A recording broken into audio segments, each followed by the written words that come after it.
yeah, I could. I will again when the bat is removed.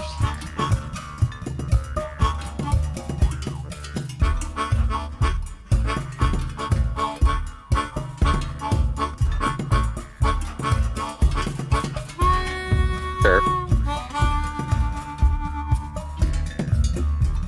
Mm-hmm. Sure.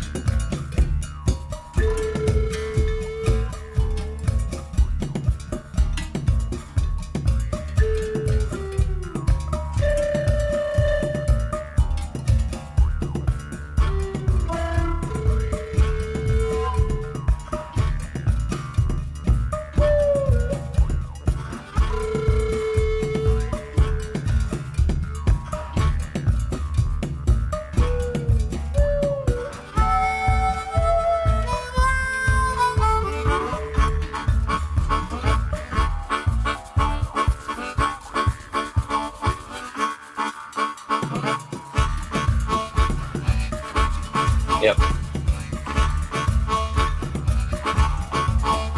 Cool. Sounds good.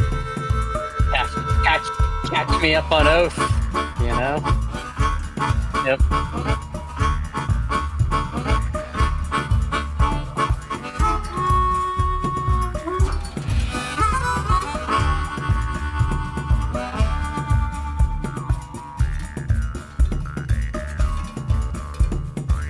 Yep. Mm-hmm.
Good afternoon, everybody. Welcome to the February studio stream.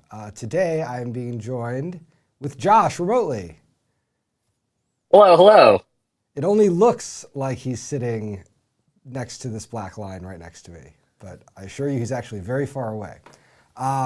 Yeah, This I'm not will, actually gigantic compared to Cole. Just like the Mega Josh walking into the scene. I thought about like rolling my chair right up to the camera and trying to maintain the Yep. illusion. No, I think this is good. No, I'm excited to do this because you and I are working on two parallel projects, and we're going to express that parallel nature by putting a parallel beam in between us.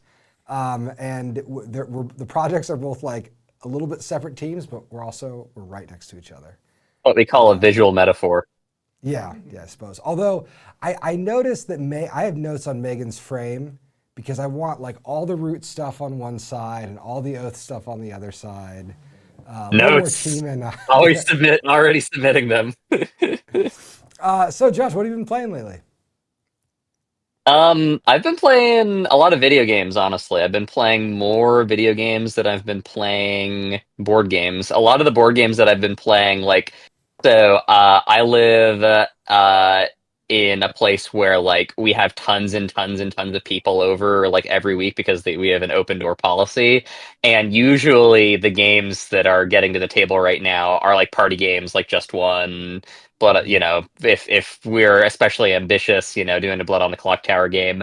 And so a lot of the games that I've been playing are video games. So I've been continuing to play a lot of UFO 50 ever since my last St. Paul visit. My partner Jules and I have been basically just blasting through UFO 50 games. I think that we're getting like close to 100 hours played in it now. Oh, nice, Um, very and good. and and we have seven cherries. So 100 hours for Seven Cherries kind of gives you an idea of like the difficulty level of UFO 50. Um, yeah, that's been a lot of what I've been playing. I've also been playing. Uh, I played a little bit more Victoria 3 when the most recent Hmm. update came out a couple months ago. I've been playing more of that. And when I want to blast baddies, I've been playing Darktide, the Warhammer Oh, 40K nice, first-person very good. shooter. That is very good. I I I like it a lot. it's funny. I'm in this spot where they're like, so I stopped playing single player video games at some point in my life. And I don't think I really reckoned with that until UFO 50 came out, and I found myself wanting to play single player games. Like outside of Caves of Cut, Sure. I just wasn't touching them. But I think I have logged more hours. I'm probably 60 hours into UFO 50. And that is the most hours outside of Caves of Cut I've put on a single player game in probably like 6 years. Yeah. Yeah.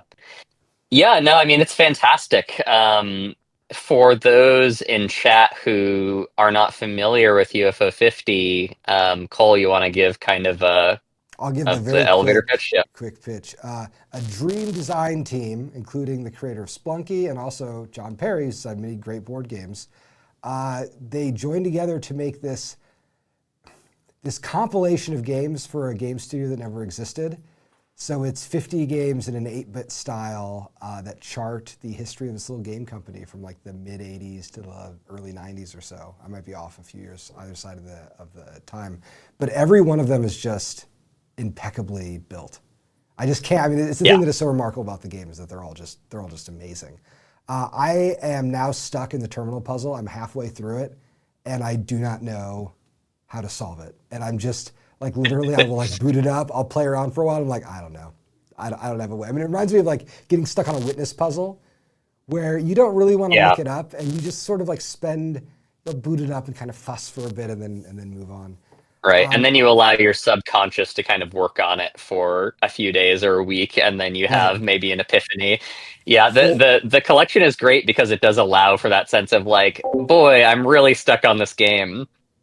Can just go play this other one, and it's in Yeah. the same Exactly. collection, so you still kind of like maintain. I have this problem with games where like if I start playing a game and then I stop for like a couple weeks, it's like so hard to get back on the train. But with Yes. UFO 50, even if I'm not playing the same game in the collection, because I'm still playing the collection, that momentum seems to like keep up. It's like a funny and it's all Hmm. kind of like it's like a trick, right? Like Right. you are playing different games technically, but like it kind of tricks you into going like, oh yeah, it's all still this one thing basically. Hmm. And so it does this nice thing where it keeps you engaged. So yeah, Yeah, a lot, it's lot of it's really a lot of that. remarkable. It's funny. I've been Yeah. playing more digital board games lately. A lot of Castles of Burgundy, which was a game I kind of wrote off early on. It was just I don't really like Feld games that much.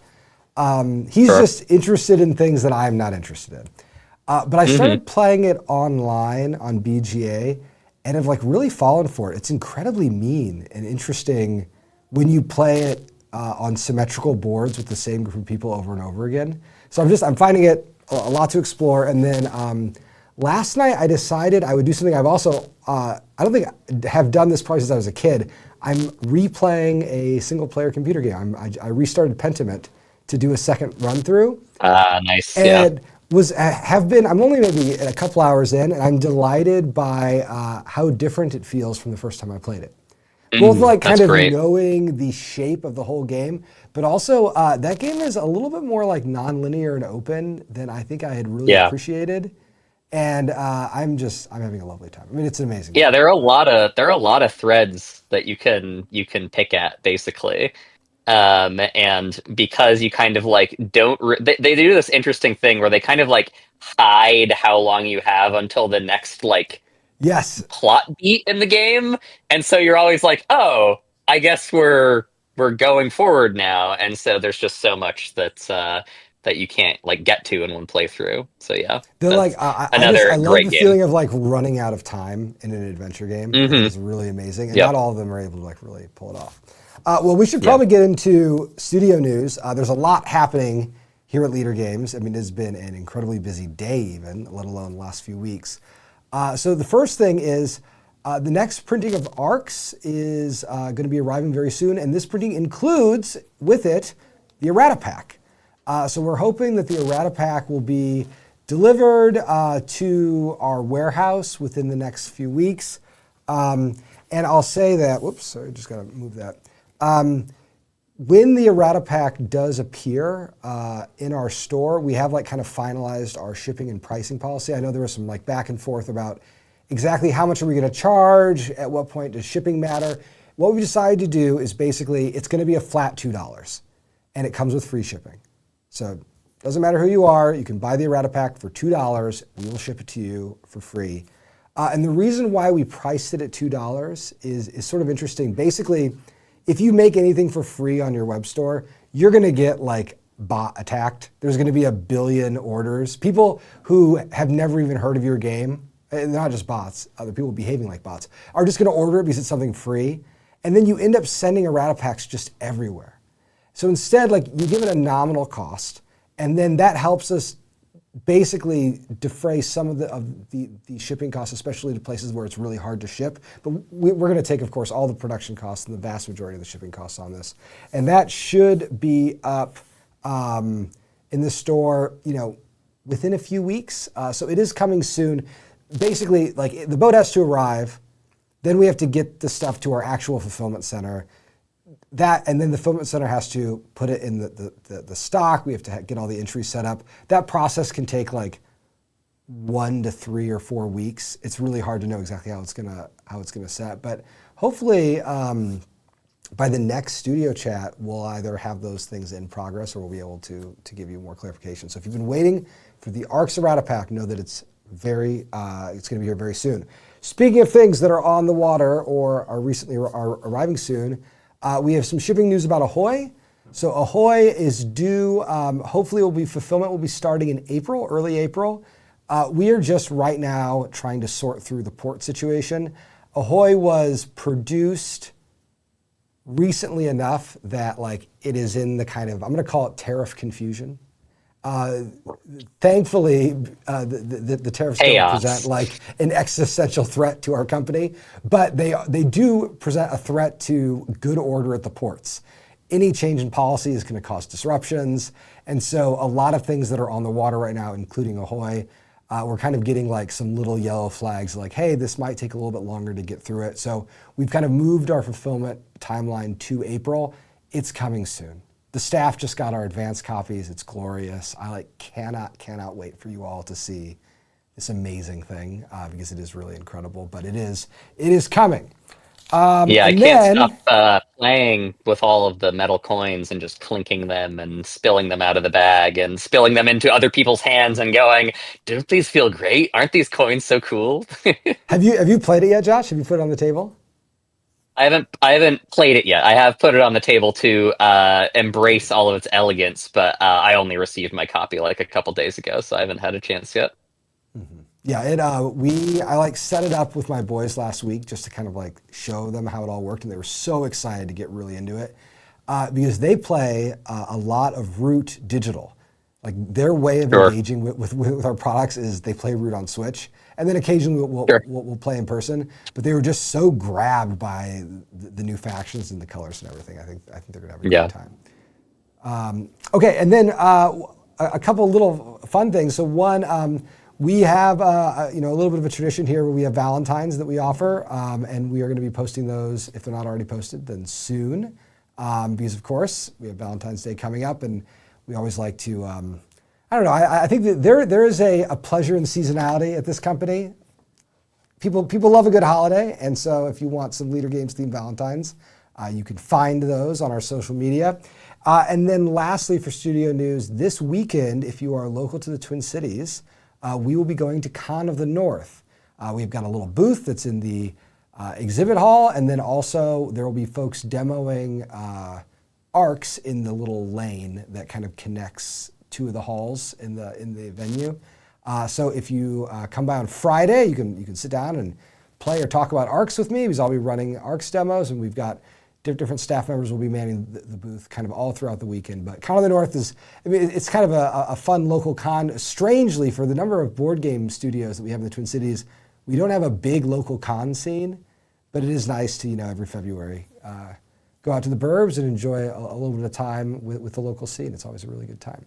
That is surprising considering how central the Twin Cities is to just like board game publishers. Like in my mind, it's like there are so many publishers here.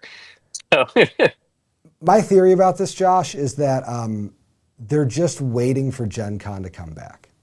I think that they were like, it was in Milwaukee, and Indy, it's like a long fling. Like they're waiting for their high school crush to, like, after the divorce, sure, come back. call them back. And so they're like, don't start anything because Gen Con might come back. It'll happen eventually. This is my theory. This is my just a theory. I promise no insider information. And then I guess I'll say it now.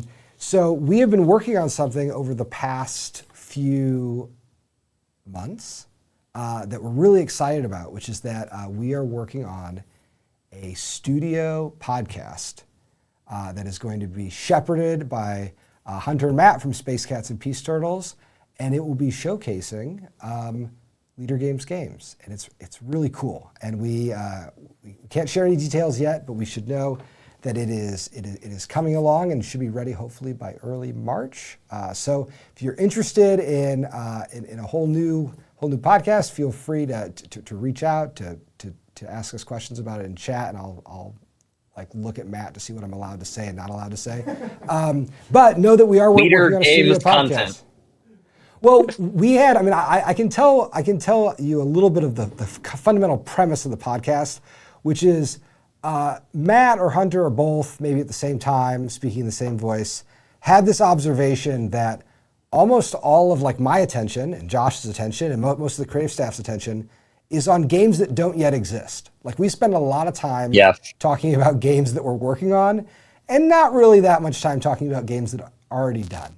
And so part of the premise of the podcast is like, let's look at the games that are out and talk about them and think about them and find new ways of kind of like playing with and engaging with that stuff. So I'm very interested in it. I especially love it because I never get to look at things in retrospective. It's a very rare like place because usually we're always looking forward. We're in kind of like the middle distance and the dev distance. And I can't wait till they ask me like, hey, can you talk a little bit? Yeah, until at least you do the design diary for the next game, because you always in your like originating design diaries for your own projects are reflecting on just like, all right, so like what things did I like end up like, what was I attempting with that game, where did it succeed and where did it fail, and how am I responding to that? But yeah, like except for cases like that, yeah, we don't spend a lot of time reflecting. I want to talk with you at some point, Josh, about the experience of working on the vast TMM rules. I want someone to ask me a question about developing Haunted Hallways. Where's that person? So this is exciting for me, and I also I think it's a sign of the growing studio, right? The fact that when this idea kind of like came over to my desk, and I thought, wow, this is a really cool idea that doesn't really require anything from me. Fascinating. Just that's fantastic. Right, like so something that can happen where I don't go like, oh God, how are we going to do this? I can't run that. Also, we are entering this era where like we can finally start to take off some of the hats that we had been wearing a little bit. Go down from 5 or 6 hats down to like 3 or 4 hats. Right, so. A manageable number of hats, and that podcast will be launching on the first week of March. So it's not that far in front of us. Okay, so that's studio news. Now we can talk about what we've been doing. So I've got a ton of stuff to share about Oath, and then Josh has got plenty of stuff to talk about when it comes to Root, and we've got things that we're going to be showing you all. And so what I want to do is first I'm just gonna say like a quick word, and this is kind of a reminder. Anyone who's watched these streams already knows this stuff. I'm gonna say a little bit about what the studio is like at the moment, like what we're all working on, and then I will talk about the work that has been going into Oath. So we are doing something that we have never done before, which is we have two projects operating on the same timeline. Now, we've worked on multiple projects at the same time before, many, many times. But usually one project will be finishing and another project will be just sort of starting out. So like when, I think as Oath was launching, we were finishing Fort, and various other projects, kind of get like linked up with each other in that way. And we got pretty good at that. I think that there are some times where the schedule would get a little tight, but usually, because different people work on different parts of each project, we have never had two projects overlap. If we're getting files ready at the factory, Patty, our pre-press specialist, is going to need to be working on those files. So we just can't get two projects ready at the factory at the same time. And what we decided to do with Root and Oath about a year ago, about a year and a month ago, so we started right at the beginning of 2024, Josh and I started working on Root and Oath. They were basically as old as each other in that first moment. And I was looking through my design journal for Oath the other day, Josh, and I was just finding these little notes like, talked with Josh, had the little design check-in, and I was reminded that like every 2 or 3 weeks we would have these little design check-ins just to keep each other like loosely working on the game. Right. And then because of the way that the schedule lined up, we knew that we were going to crowdfund Oath earlier than Root, but that even though there would be an offset in crowdfunding, both projects were going to be working at like pretty much the same pace. Oath got a little bit more production resources a little earlier in the process, but we actually tried to keep both of them pretty lightweight and to design teams that were complementary. So there actually isn't a lot of overlap in our teams. I will sometimes pull Josh into conversations about Oath. He'll sometimes pull me into some Root things. But broadly, we've been pretty good about like respecting the integrity of each of our teams so that we don't accidentally, pull everyone in. It does help that these are both expansions, because at least for Root, like I know the parameters very well. A lot of the products are following like product suites that we've already done. So like a lot of the questions that involve like wider team input, a lot of them are already answered basically. Right. And so like that allows for quite a long stream of dev and development work that doesn't require like a lot of other team input, which is definitely advantage for like keeping these projects both like chugging along at the same time without stepping on each other's toes. So it's definitely, it was the perfect time to jump into this two project parallel model. We're playing to our strengths here in terms of like in terms of like not stepping on each other's toes here. So well, and I think so the fact that they're expansions matters a lot, and I also think that we recognized that in the pre-production, projects really benefit, at least in our studio, from really long pre-productions. And pre-production is just the period where the project is not really drawing on that many resources. So for instance, Oath's pre-production began in January and then really extended like through the summer and into the early fall, with the exception that the production of the crowdfunding campaign did cause the team to like swell up a little bit so that we could execute a crowdfunding campaign. And then all those people went back to their other jobs because the project wasn't ready for them. And we decided that, for instance, one reason why, and I saw someone ask this question on, I think the Woodland Warriors maybe a while ago, of like why Oath went before Root. And one of the biggest reasons why was the Oath expansion was like a little bit more experimental and strange. So I was comfortable saying, look, we're going to go build something weird. We don't know exactly what it's going to be. And in fact, after the crowdfunding's over, it's going to stay in pre-production. Whereas a Root expansion, that is a much bigger product line, and there are a lot clearer expectations for what it can be. So we want to not run the crowdfunding campaign until the project is like much farther along in its life cycle. And that is largely borne out to the degree that as we look at our finishing schedule over the next several months, Root almost certainly is going to finish before the Oath expansion. They're going to finish Yeah. pretty close though. Like I think that Root will finish, and then Oath will probably finish in the month or 2 months after Root. And because of the size of each of the orders, they might end up fulfilling, like, it's kind of anyone's guess. Although Right. there are there are just a million little things. But I wouldn't be surprised if both projects end up like roughly on schedule, which would be really good. So that's what the studio looks like right now. So basically, like Josh has folks helping him on the Root campaign. I have folks helping me on the Oath campaign. And then we still have extra bandwidth for, Patrick to explore some new titles that he's working on, and Nick is working on some new titles as well as helping Josh too. And so we want to preserve our ability to like be a little nimble. At the same time, like the vast majority of the studio resources right now are just doing the work of building these games out. And it's amazing how much work there is just getting it all set. And Josh is blessed with a really wonderful testing Discord. I just want people to like appreciate that when I like log in on Monday, I'll see like 12, not 12, but like 6 games were played over the weekend. Yeah, which is an amazing amount of testing bandwidth. They're high energy. I even struggle sometimes to keep up with the energy level of this Discord.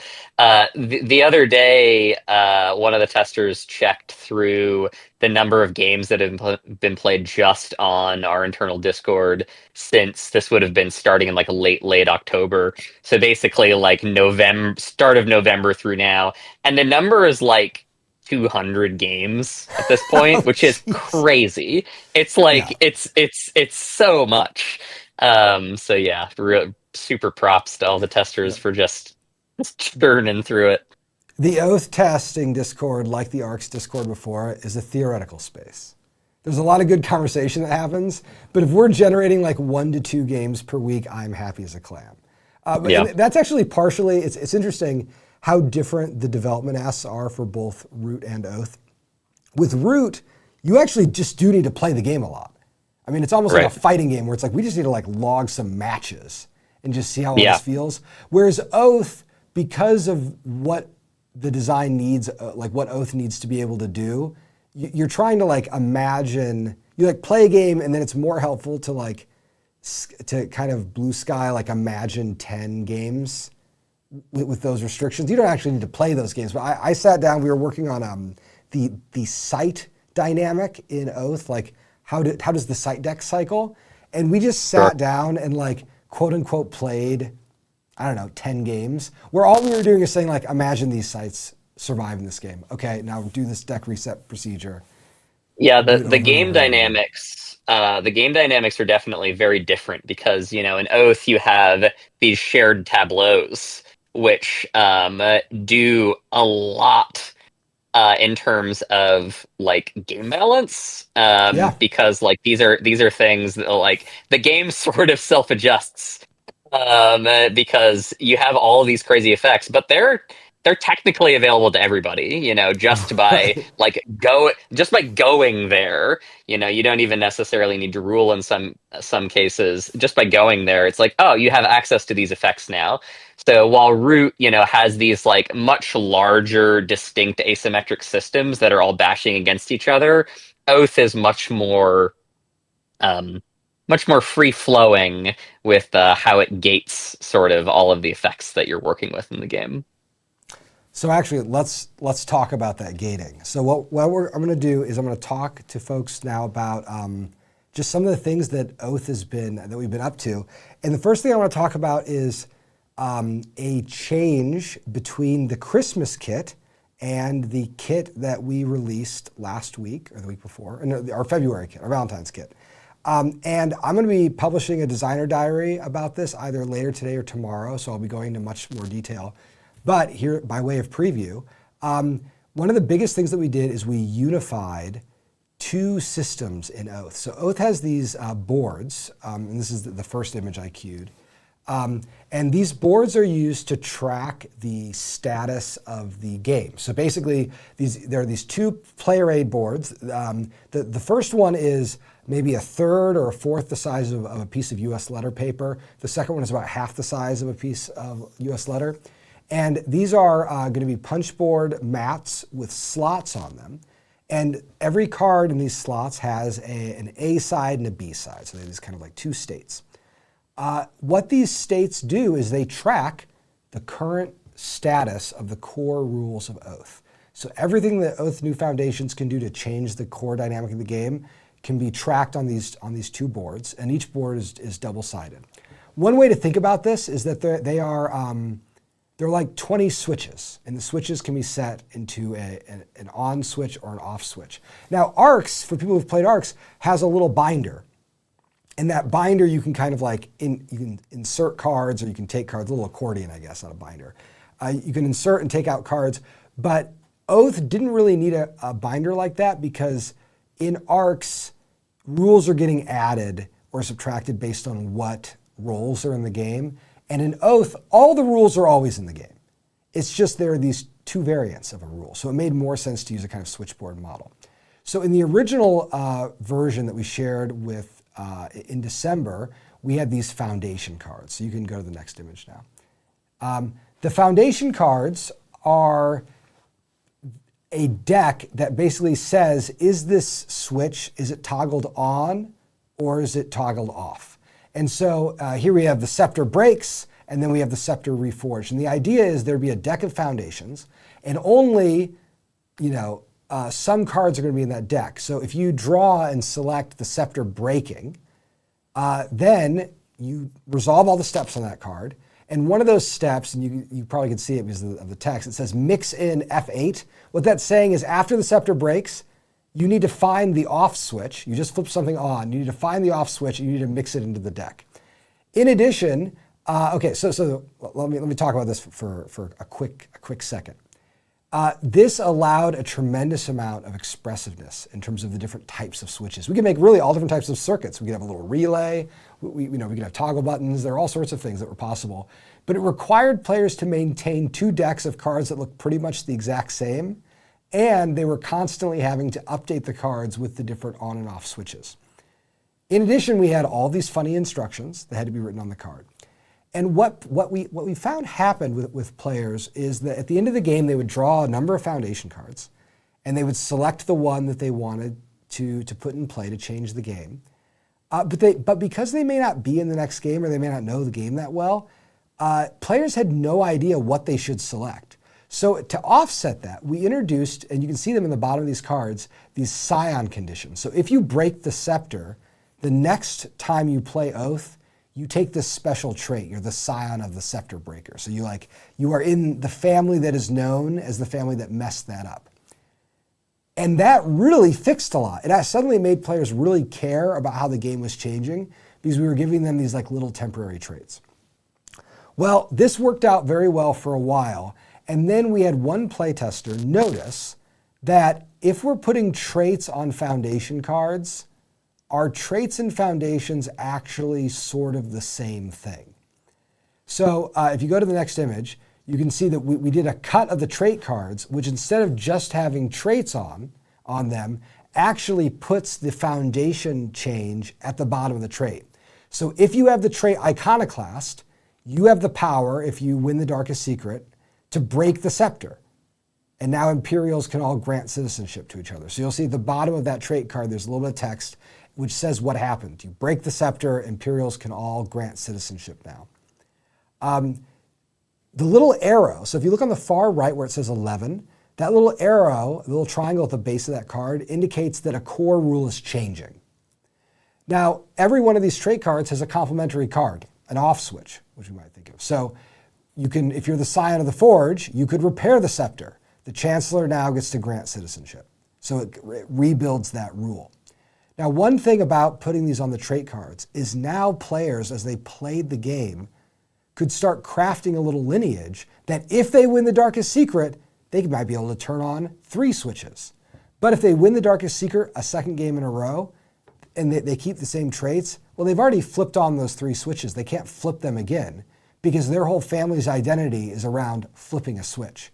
And this emerged very organically from a conversation that we had on the testing Discord about where revolutions come from and the kind of what we might call like revolutionary inertia. Like if you're the kind of person who's going to flip a bunch of switches, you are not the same person who's going to flip them back.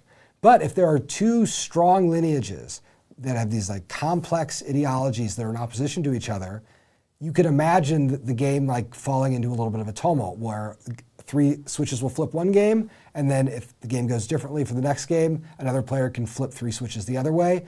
But as players are in this kind of rigmarole, they're going to start losing those traits and losing the ability to adjust those specific switches. So hopefully that makes sense. In terms of seeing how the switches actually work in practice, let's say you in the game as the iconoclast, and the power of the Darkest Secret is you can enact any of your traits.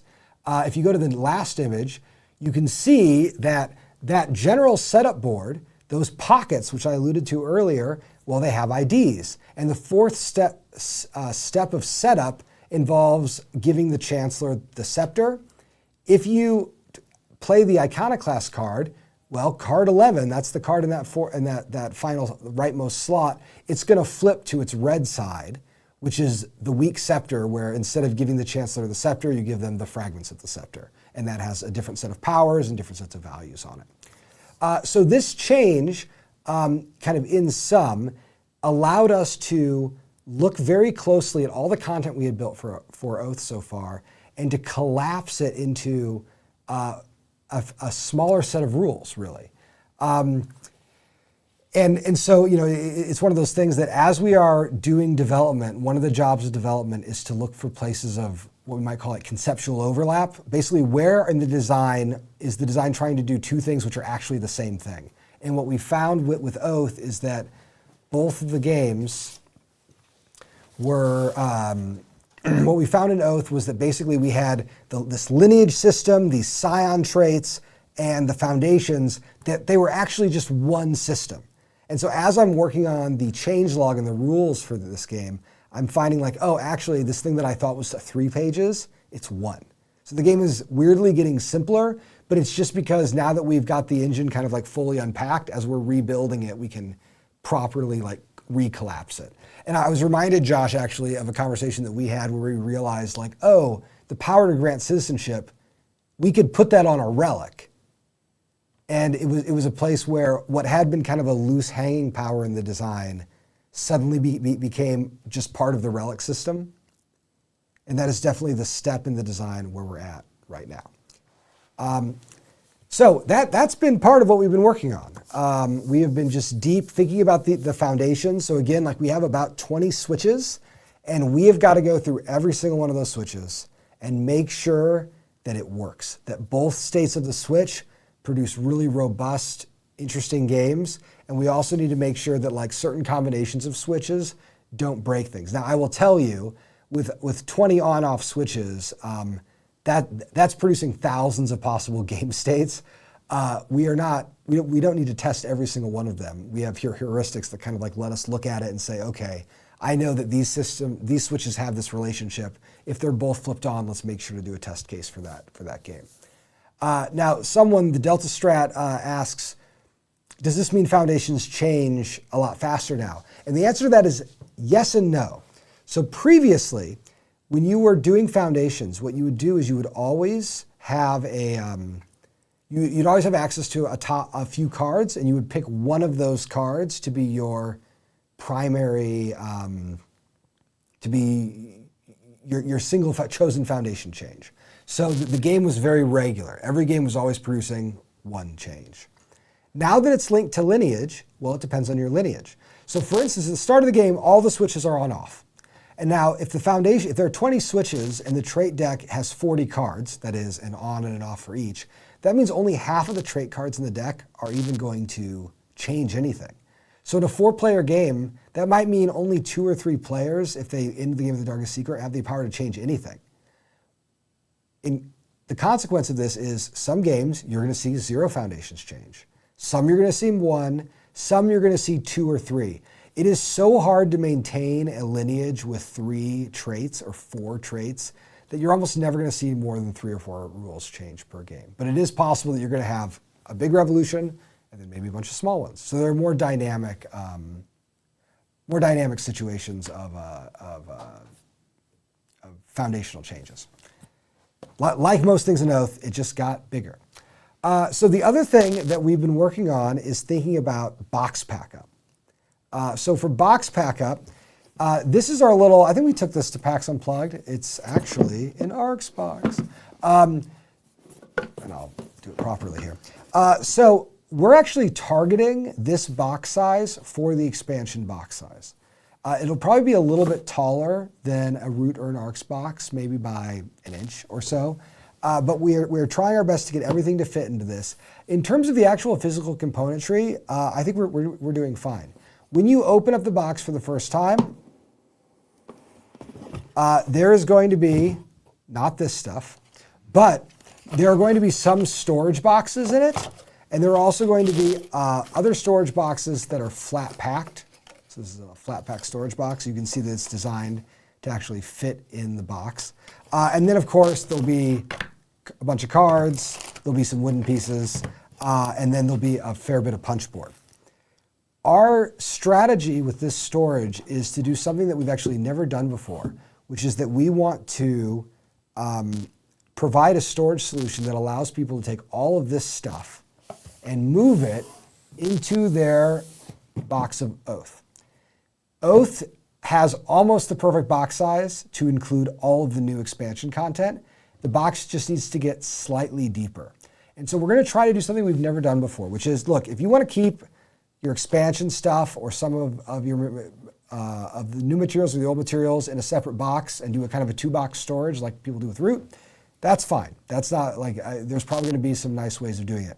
But our recommended storage is going to say, look, everything that Oath New Foundations deprecates, you're going to move away from Oath and put into this box. And everything that is new is going to move from this box to the Oath box. Now, in order to make this happen, we need a little bit of box lift. That box lift is going to come from a set of risers. So again, I'll lift it here. We are going to include in this box some risers that will sit on the edge of the box and provide you with the needed inch and a half or so, because that allows you to put all of the content of New Foundations and of course the extra denizens and things like that into this kit. Now the presence of the bot is an outstanding question. If you don't sleeve your Game of Oath, almost certainly the box stuff can fit in here. There's probably room for it even with the sleeved game, but we are still figuring it out. So let's talk about kind of like roughly how this organization works. So there'll be rule books, of course. Here are our playtesting toggles. You can see that, like, you know, here is, should the victory be decided by a die or should it be decided by the influence auction? You can flip that one on and off just like that. Here's the other one. We really wanted to keep this just to 2 aids, and these are going to be pretty hardy, so it'll be very easy to kind of pass these around. If people say like, hey, I saw the muster action's different. How does it work? You can just pass them this, and then they can look it up. And then this one you actually don't use in play at all. It's just used for setup. So the setup process starts here, and then you flip it over, and then you run the rest of the setup process right there, and then it can go back in the box.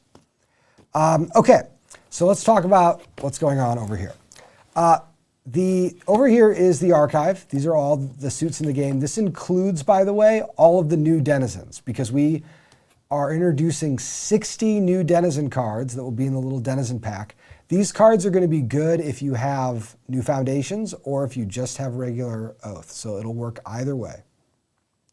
Then in this middle column, and I'll say that this is getting stored in one of these boxes. It won't actually be bright red. It's just 3D printed box.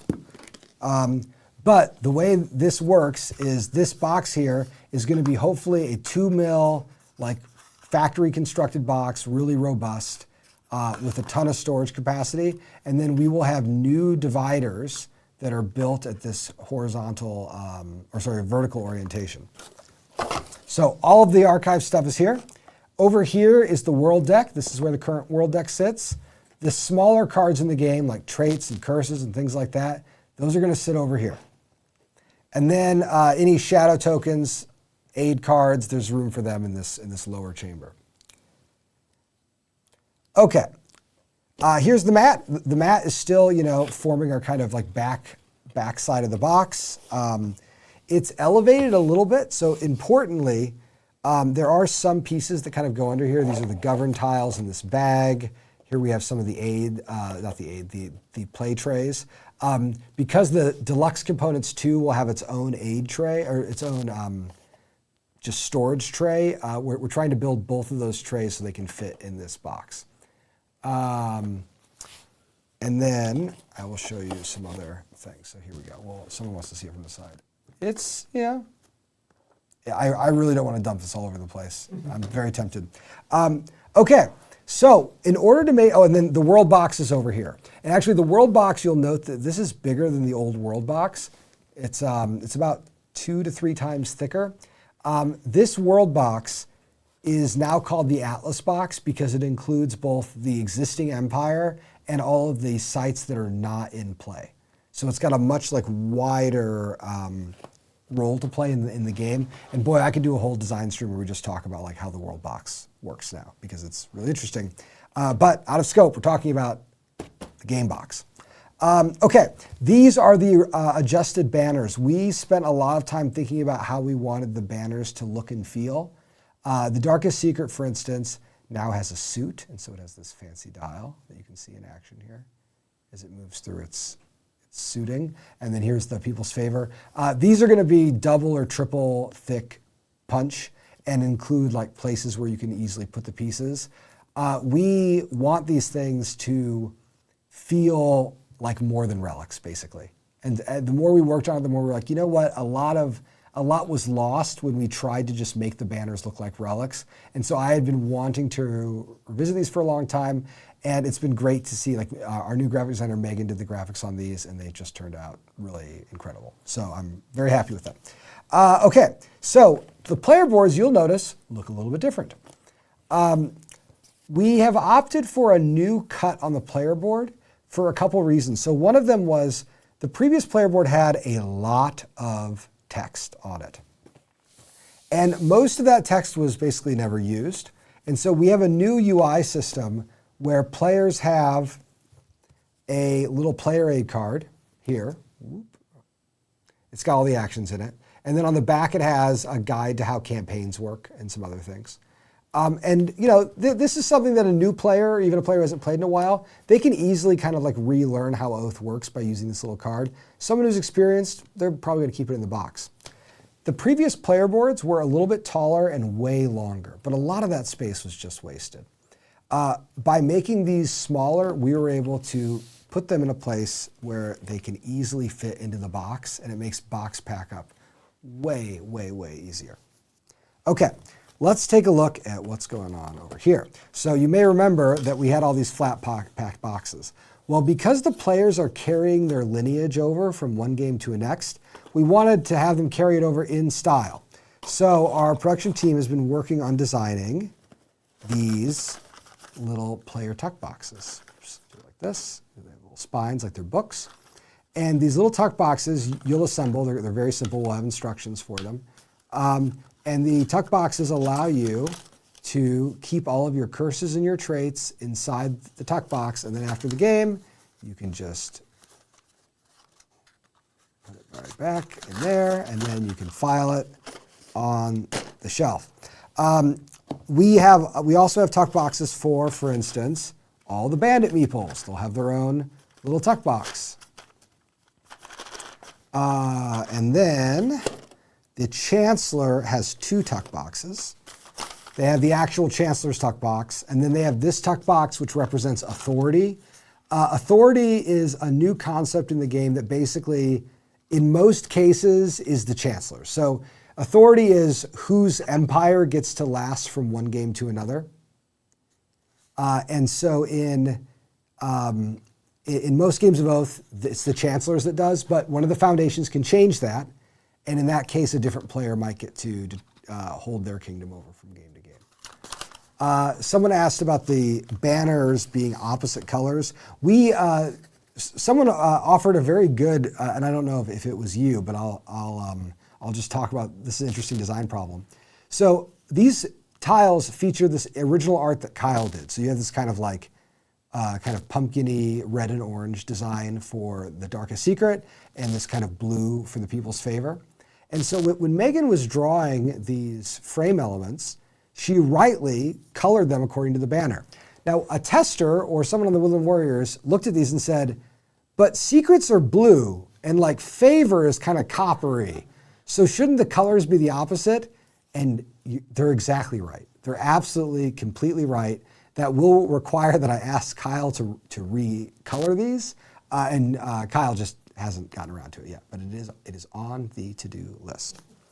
Okay, so that is how the boxes work. Under the player boards, we've got room for the journal, and then we've got these little these storage trays right here. They're also helping hold up this. Okay, anything else I want to say about this crazy box?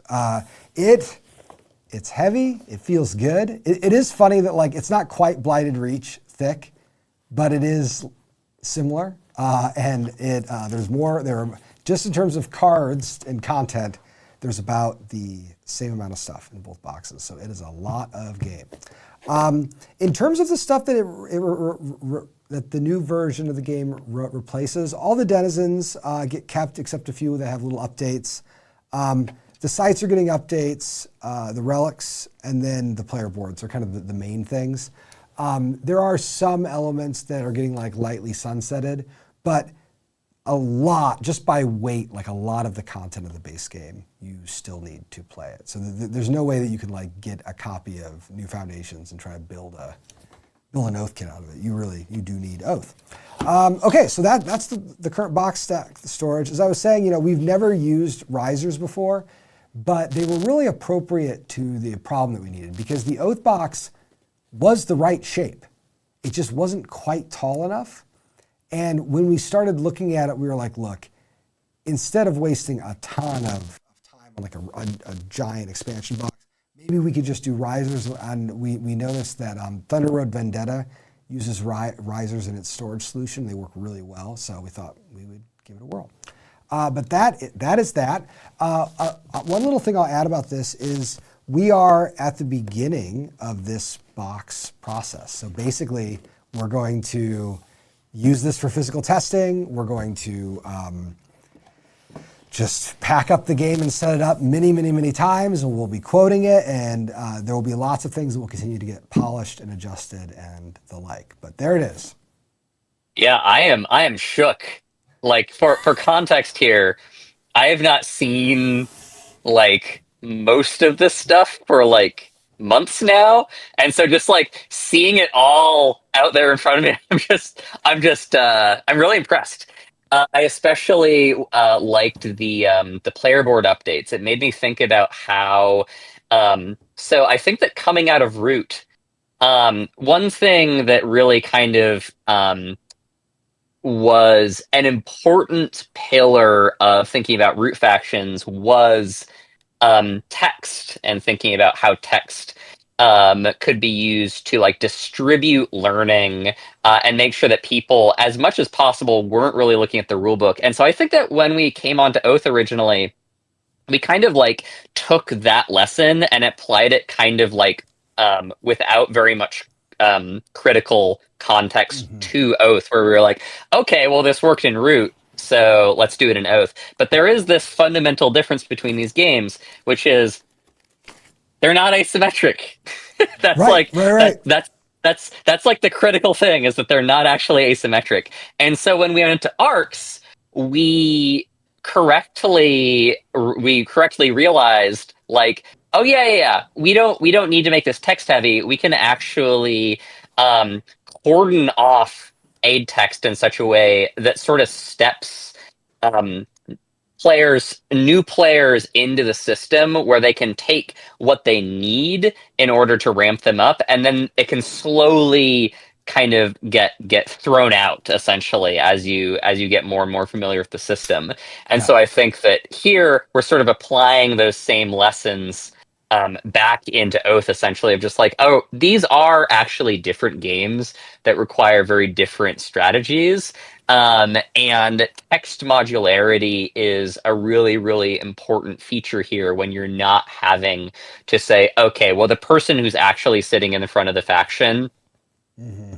they in this situation, they're going to have people around the table who are all learning with them to the same thing at the same time, whereas in asymmetric games you really do need as much support as possible Yes. on that specific board. And so really thinking about those in terms of like what are the design parameters that are informing the component itself. So yeah, this is a really good example of like our learning through creating different kinds of games and then It, applying that backwards to I had older like ones. I had a lovely conversation with Megan about the graphic design for this little aid card, because one of the things I said was, look, when you're making an aid card, the text can actually be pretty small, because the Yeah, user is taking it up to their face, and if they need to make the text larger, they just move it closer. right. And I mean, which sounds like trivial, but it means that, this does not need to be taking up any space. When I'm not using it, I can even like tuck it under my board just to get it out of the Right. way. And then the other thing that we found, and this one, Josh, I haven't shown you yet, but the Exile side of this board, it's got very little text on it. Like, it kind of doesn't need Right. text on it. The Citizen side does have text, and the text Right. it has Yeah. are the citizen rules about like, hey, Sure. you want to use warbands that are imperial? Here's what you need to know. You want to exile yourself? Here's what you need to know. Because we found that like Yeah. those are the things citizens really need to know. Right. Immediately without picking up the rule book. Yeah, exactly. And so we are still like trying to remove rulebook queries. I think it's like a good thing to like optimize for. Like, is the information system of the game robust enough that you can kind of figure out the answer to your question without going to the rulebook? But we've just found as we worked on it that like there are places where some small UI things can do a lot of the lifting. Someone Yeah, asked, okay, and I remember that when we were working through this, there was a period of Oath development where we were just really scrambling to like do that work that you were talking about before, which was thinking about conceptual overlap. I remember that when the relic system started getting introduced, um, table space concerns were like yes, a big question. Like throughout Oath and Arc, sort of like table space concerns were like ever present, essentially. And the player board revision is just one of those, just like, doy, okay, yeah, yeah. the thing that is completely obvious after the fact when you make more games as a studio and then you go back later. So yeah, It is. really, really happy to see that. It's the funniest thing about working on Oath, because Oath and Arcs, I think about Oath and Arcs as being very similar in complexity. But from a table space perspective, Oath is so modest. It like takes up like hardly any space, especially Yeah. with the new player boards. I will show people just for the side view, you can see the elevated box like here, just in terms of how much space it's taking. Again, this is actually probably slightly higher than it would end up being, and we're still sort of figuring it out. But it does allow like the proper pack up. So someone asked an interesting question, which is, are we still thinking about how new players are onboarded and how people could go into this as their first game of Oath? And the answer to that is yes, absolutely. What I found in teaching Oath, so new foundations to brand new players, is that there are certain things that we've changed about Oath that make it a little bit easier to onboard. It's not really like beginner Oath. So I'll give a very small example. So originally, the citizenship rules, I thought about making the citizenship rules modular because I knew that they generate questions. And so I thought, okay, I'm going to make those rules modular. They don't have to be in the game. That way, a new player doesn't have to teach them. You don't have to teach them to a new player. What I found in practice was that you never need to teach citizenship to new players. Like, you could just say, hey, there's a thing that can happen. We'll talk about it when it comes up. It actually doesn't make the game any easier or harder to teach. The things about Oath that are difficult to learn mostly are the fact that their visions, their different victory conditions, and then certain things about the combat system that were a little counterintuitive. A lot of those elements have been cleaned up, so that even though like the full scope of the project is a little bit larger than original Oath, it doesn't feel any different to teach. And over the next few weeks, one of the things that we'll be doing in studio is teaching this a lot to people who have played almost no Oath or none at all, because I just want to get the experience of teaching the game to those people, watching them react, and then adjusting things to make it a little bit easier in onboarding. Yeah, I'm really happy to see this continued development with the Foundations board, because I remember I think it was at PAX Unplugged. You sat me down, and I think Kyle and Yeah. maybe Nick and went through it, and I just remember starting to sweat, just like just like I felt the droplets forming, and I was like, okay, how many toggles are there? How many different states are there to a toggle? And you were very kind to me in that moment, having obviously already done a lot of this thinking, in terms of like, don't worry, there's only they are on off switches. There's only this many, and I'm just glad to see that even more work over the past few months has gone into sort of making that as uh, un uh, uh, uncompromising and yet not crazy. Well, So and I'm yeah, this is a place where the fact that Oath is symmetrical gives us so much grace. Because right, for the toggles, the golden rule is the game should feel different if the switch is on or off, but it should not feel like broken. So basically, if yeah, I change, I mean, so we're having this conversation right now about mustering. And originally I had like an A side and a B side, of course, the toggle for the mustering action, which changed a little bit of how mustering worked. It was like, oh, you can muster better in these conditions and worse in these. And then the other switch kind of reversed that. And the more I worked on it, the more I thought, this is actually like asinine. Like this is not the right way to handle this at all. Because one of them says like, no, mustering is easy. And the other one needs to say mustering is hard. right, And, yeah, and, and, and this is that thing that happens, and Josh, you and I have had this happen to us many times, where the game teaches you how to develop it the longer you hmm work on the game. And I think about when we were working on ARCs, the plot lines that were designed in the last 3 weeks of our dev window were like the easiest ones. And it was right, because like the game had been teaching us how to develop ARCs for a year at that point. And I was like, okay, cool. We like know what we can play with. And we were able to like very quickly move through like story beats that we wanted in plot lines that previously had just taken us months and months and months to get through. right. Okay, so that was my big Oath show and tell. By way of escaping Oath and going into some root stuff, I will say that if you're interested in this stuff, right now, if you go to the Kickstarter and look up our last update, you can be playing all this new material. It's all there. And we have now entered the phase of the project where, outside of some pretty small delays, what you see on the TTS kit is pretty close to the current state of dev. I'm live updating cards. Once I have new cards, I just kind of upload them. And as long as you have mod caching off, it will automatically populate into your digital kit.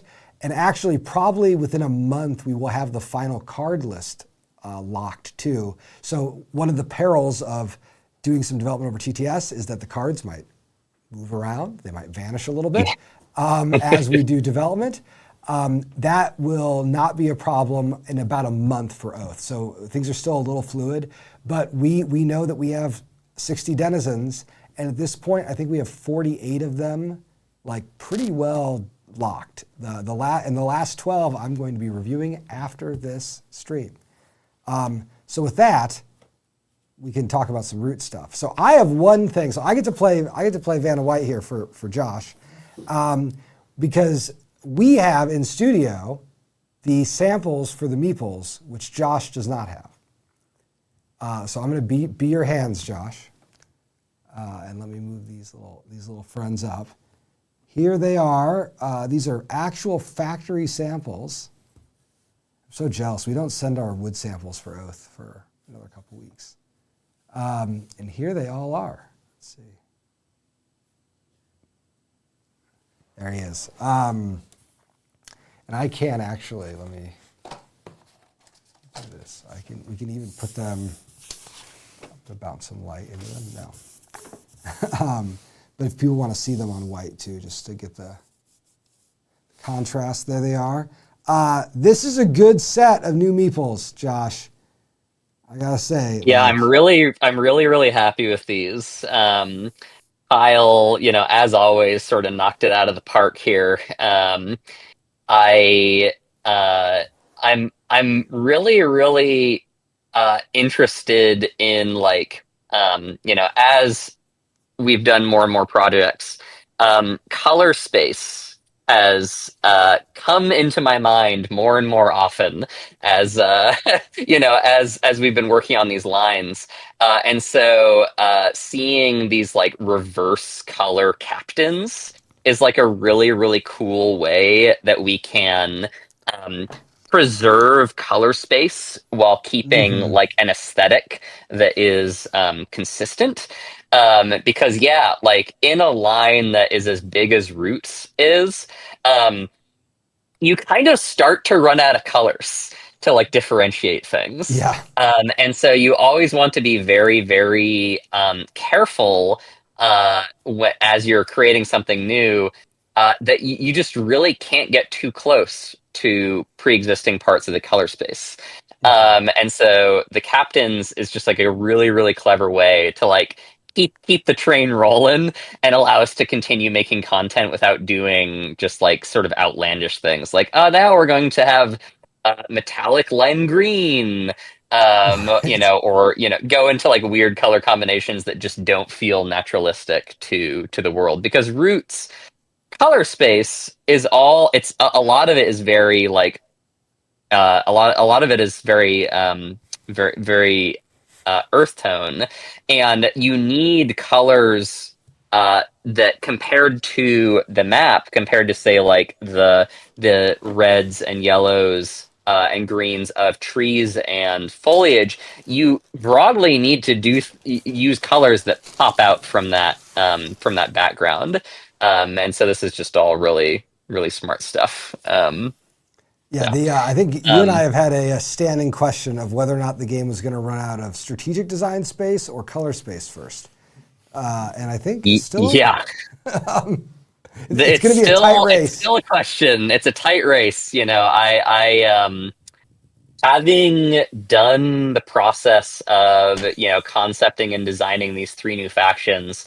I've been pretty clear about this on some other interviews that I've done, but I'll say it here too. Oh boy, we're getting close to running out of design space. We're getting pretty close. It has been fascinating working on an expansion that has this much pre-existing stuff in it already, especially looking at it from the perspective of being the rules writer for the studio, in terms of how to fit everything in a way that feels impactful and integrates smoothly with everything else. It's this exponential curve, basically, with every new faction introduced, in terms of making sure that it all works cleanly across all of the products. So so yeah, looking forward to seeing your whatever crazy ideas you've got, Cole. But yeah, I think that Well, I think I I've think still we're getting got like pretty a close. metallic gold. I've got a metallic gold Yep. that's on lock. And then I don't know, transparent or acrylic pieces. You Yeah, know, big glass pieces. this is like a slight studio joke, but I'll share it here. When I was when we were working on the Corvids, we were trying to come up with like alternate Corvid takes, and I wrote a real wild one where the Corvids didn't have pieces, but were just hats that you put on other meeples. And if you on your turn you controlled all the meeples that had hats. And so for a while I was like, can we make sure the tops of the pieces are within certain parameters just in case my little hat faction comes out?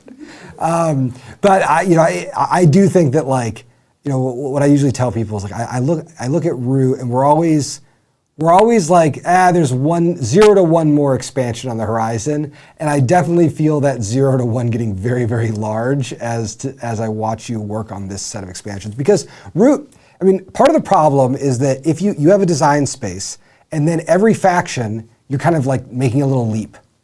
And because in Root the factions make such big leaps through the design space, there isn't really a lot of space left over. Like if we were designing, I don't know, a Super Smash Brother character, I know that I can take Kirby and give him like a slightly higher jump, and boom, that's a new character. And of course, like there is like a lot of expressiveness in those, but you can't like put all the Fire Emblem characters and tell me that they're that different. Actually, I just won't accept it. One thing that I was thinking about the other day was, we talk a lot about like nouns and verbs in game design, and Root, like, compared to say something like Arcs, Root actually has like a surprisingly small number of nouns to work with. Yeah. So you basically have warriors, tokens, buildings, cards, victory points, and and in terms of like stuff, and the verbs are like move, battle, draw. and craft, yeah, basically. Yeah. And so like if you compare something like Arcs, Arcs was literally the first time as a studio where we were like, oh yeah, we are actually going to make expansion content like beyond our plan Yes. for this probably. And so like it was really important to like give enough tools, give enough nouns and verbs that you can just like really, really expand upon that base system. And like our like I think that, part of the reason that like Oath has this like new foundations thing is sort of the same deal where, again, we did not plan. We our hubris over and over again has been no expansion, that's fine, this thing is complete. And then we like take a look at it and we're like, actually. um Right. so yeah, thinking about and this especially becomes true in thinking about like um almost what I would call like meta systems. So in Arcs, we have the capacity to create these like entirely new game systems in a way that's like fairly low footprint, I would say. Yes. Where we can basically fit it on like a card and like a few pieces.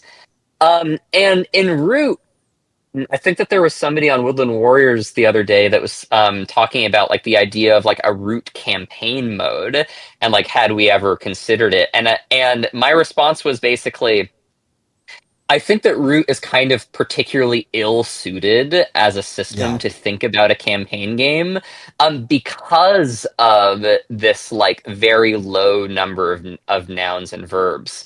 And so the way that has expressed itself in terms of the factions that I've been working on, is like the bats. The bats out of these three factions are basically um, trying to create kind of a meta system where it's just like, okay, there is a table wide system in play where everybody can interact with this thing, and it kind of sits on a layer that is almost on top of everything else. You have all of these assemblies, people can interact with these assemblies, and it is a very full table experience where there is a hook. There's a new system that hooks into everybody. So the other faction that we've done this with, is the Otters, of course. They have this market system, and the Otters are engaging very, very directly with the sort of um, base level currencies in this game. It's just like, okay, there are cards that are on offer, and you can give them warriors in order to get those cards. Like that is a very straightforward expression of those core currencies and building upon it, and to create this table wide meta system. And post Otters, it's like you've got pre Otters and post Otters eras. Post Otters, the requirements to create those kinds of meta systems without creating a gigantic rules edifice to support it, it's like it's very difficult. And so Right. that is kind of, when thinking about the bats, thinking about like, why is it that the bats out of these three factions has been the most difficult to develop to a place where it feels really solid? That is my best like analysis of the Yep. situation, where it's just like, okay, because of this like fairly slim portion of nouns and verbs, it just makes it harder to create those like Yeah. table-wide meta systems. So when we were working on, it's before Underworld, so like after Root was out, and I was musing on like very early Oath, I remember showing Patrick a sketch of like a Root campaign mode. And the idea was like, okay, every Root faction has a vagabond version, an insurgent version, and then like a governing version. And you're always like cycling between these versions, and there's a meta map, and you like, you kind of go and you pick the zone you want to have a battle in, and then you zoom in, you have that battle. And what happened was when I ran this thought experiment, is the result was, I don't know, like draft factions at the start of a game of Root. Because Sure. all of those things are already happening in the kind of like basic combinatorics of Root.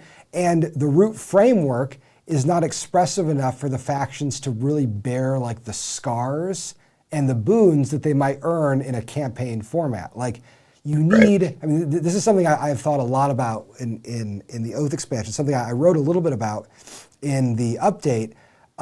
The Oath expansion is like a memory pack for Oath because it's increasing the amount of things that can get remembered. In Oath, in Root, there just isn't that much like history or identity that you really want to put in the factions that wouldn't have to be hard coded into the design because of the nature of asymmetric design and because of the nature of the faction difference in Right. Root. And so like, is there a way to build? I think there's plenty of ways to build like a Root campaign game. I don't think any of them are going to be that good unless you build everything from the ground up, which is like, I mean, if you want to ask yourself, what would Root look like as a campaign game? I will direct your attention to Oath and Arcs, which are Right. attempts to figure out like how to build emergent campaign games. And the result is that like if you are taking that task seriously, which is to say not as a marketing directive. If someone says like, look, we need Root Legacy, like there are 100 ways to design Root Legacy. But if you're going from first concept, like how do you build an adapting campaign structure for Root, you kind of need a different kind of Root. Yeah. And that different kind of route probably is not asymmetric, is kind of what Yeah. we learned. Yeah, it's bummer. But Yeah. that is how it goes. Okay, so do you have anything else you want to add about Root? I mean, the meeples look great. If people haven't played the new factions, like take a look at that kit. They're incredible. Yeah, I mean, basically, so I released a new print and play on Monday. It's the third print and play, and it's the second to last. So we'll do one more print and play, basically, like when things are like pretty much done. But new print and play released on Monday. This print and play includes the three factions and includes the deck. And for the first time, it also includes all of the hirelings. And so basically, all that's remaining in terms of print and play content that we need to release are the vagabond versions of the new, vagabond and captains that we're including in the Homeland expansion, and the maps. So that's kind of like the remaining lifts that we need to do. Um, Along with that print and play, I recorded a quite long and quite thorough discussion of where all of the factions are standing, and a walkthrough of how to play them with uh, uh, one of our Root super fans, playtesters, who goes by the alias of Endgamer. So I did a very involved interview with him, that you can find linked in the print and play update. Um, Also, additionally, I did an interview with him on just like me and the studio, how I got connected with it, how the studio has grown over time. And so it's like in total between these two videos, it's like almost 3 hours of just like super deep dives into all of this stuff.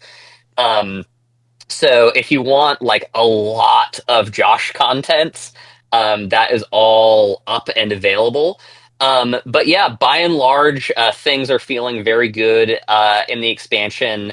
I essentially, for those who haven't been paying super close attention, the bats, over the course of the winter break, I had to do a sort of like long dark night of the soul, sort of thing with the bats design because one thing that was becoming very clear that I alluded to earlier was the the systems that were in place to make this faction go, the bat poker game, as many of our playtesters lovingly refer to it, that systematic conceit, that mechanic that was making the faction go, ultimately it just wasn't working. This was a mechanic that was very close to my heart that I worked on in dozens of major iterations over the course of like 5 months basically, and tried every which way to get it to work. This ended up just not being the correct way to realize the conceit of the faction.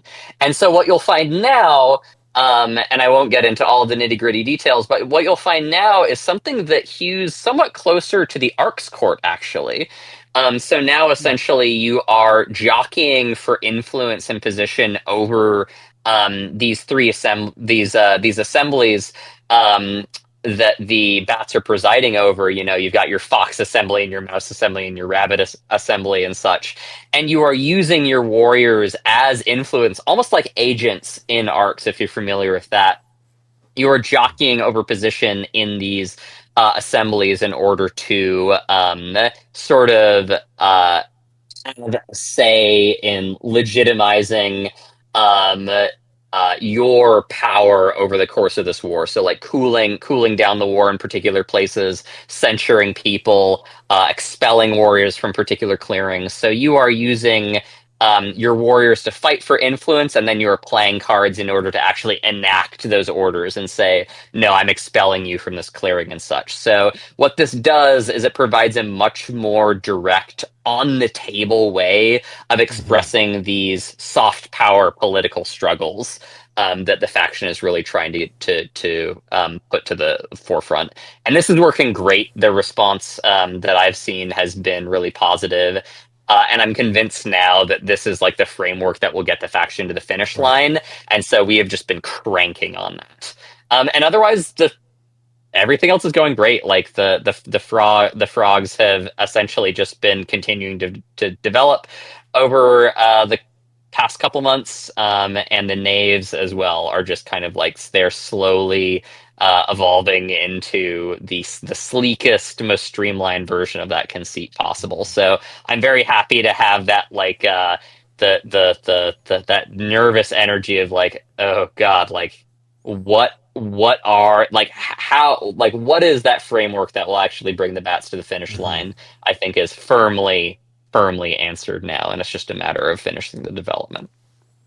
Yeah, I mean, I think I know it's always scary to be in the trenches and not really see like if you're feeling like not really know if you're getting any actual progress on design when you're kind of iterating. But I saw it as a real sign of health because I could tell that the faction wasn't satisfying you, and rather than Yeah. like tinker your way to an end, you were taking really big swings. And I remember like shortly after Christmas, you're like, "Hey, I want to show you them," and you showed them to me, and I didn't want to like come down hard, but it was clear at the end of that, like even just our discussion, that I'm like that it wasn't right. And then the next day you Yeah. get this message being like, "Hey, wasn't happy with them. I'm gonna like take another few days to do it." I'm like, "Yes, and great. This is exactly what you want to see," because Yeah. it means that I mean to me, whenever you're working on a design, you have to pick the things you want to fall in love with, and the danger is falling in love with a piece of design work and not falling in love with the idea that is animating the piece of design work.